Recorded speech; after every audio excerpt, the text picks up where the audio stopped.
সকালে বৃষ্টি উপেক্ষা করে অন্যান্য দিনের মতোই রাজশাহীর খড়খড়ি পাইকারি বাজারে রাস্তার পাশে সবজির দোকান সাজিয়ে বসেছেন বিক্রেতারা। তবে পাইকার ও ক্রেতাদের উপস্থিতি ছিল অনেকটাই কম।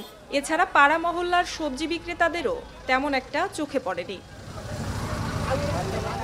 এমন অবস্থায় বাজারে মজুদ বাড়ায় কেজিতে ২০ থেকে ৩০ টাকা পর্যন্ত কমেছে সব ধরনের সবজির দাম। তবে একদিনের ব্যবধানে আবারও বেড়েছে কাঁচামরিচের দাম। শুক্রবার ১২০ টাকা থেকে ১৪০ টাকায় বিক্রি হওয়া মরিচ আজ পাইকারিতেই ২২০ টাকা। আবহাওয়ার কারণে সবজির দাম একটু কম, বুঝছেন, বাইরের লোকজন কম আর বাজারের লোকজনও কম। কাঁচামরিচ গতকাল ছিল ১২০, ১৪০ পাইকারি, আজকে হলো ২২০ টাকা পাইকারি। তবে বৃষ্টির মাঝে প্রয়োজনীয় সদাই নিতে যারা বাজারে গিয়েছেন সবজির দাম নিয়ে খানিকটা স্বস্তি প্রকাশ করেন তারা। অন্যান্য সময় দেখা যাচ্ছে যে ৬০ টাকা ৬৫ টাকা বা ৭০ টাকা কিনে, আজকে সেই তুলনামূলক হিসাবে ৩০ টাকা ৩৫ টাকা বাজার। এদিকে সবজির বাজারে স্বস্তি ফিরলেও টানা বৃষ্টির প্রভাবে দাম বেড়েছে প্রায় সব ধরনের চাষের মাছের।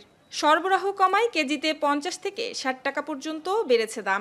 গাড়ি ভাড়া বেশি, খাবারের দাম বেশি আপনার, এই কারণে মাছ যে নিয়ে এসে বেচবে, বৃষ্টিতে মাছের দাম কমে হয়ে যাবে, এর জন্য মাছ ওরা নিয়ে আসতে চাইছে না ভয়ে। বৃষ্টির কারণে এখন মাছের সরবরাহটা দেখলেন যে অনেক কমে গেছে, এর জন্য একটু বাজার বাড়তি।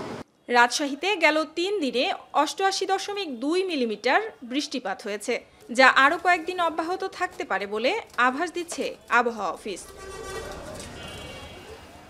মাসুম আক্তার, এখন রাজশাহী।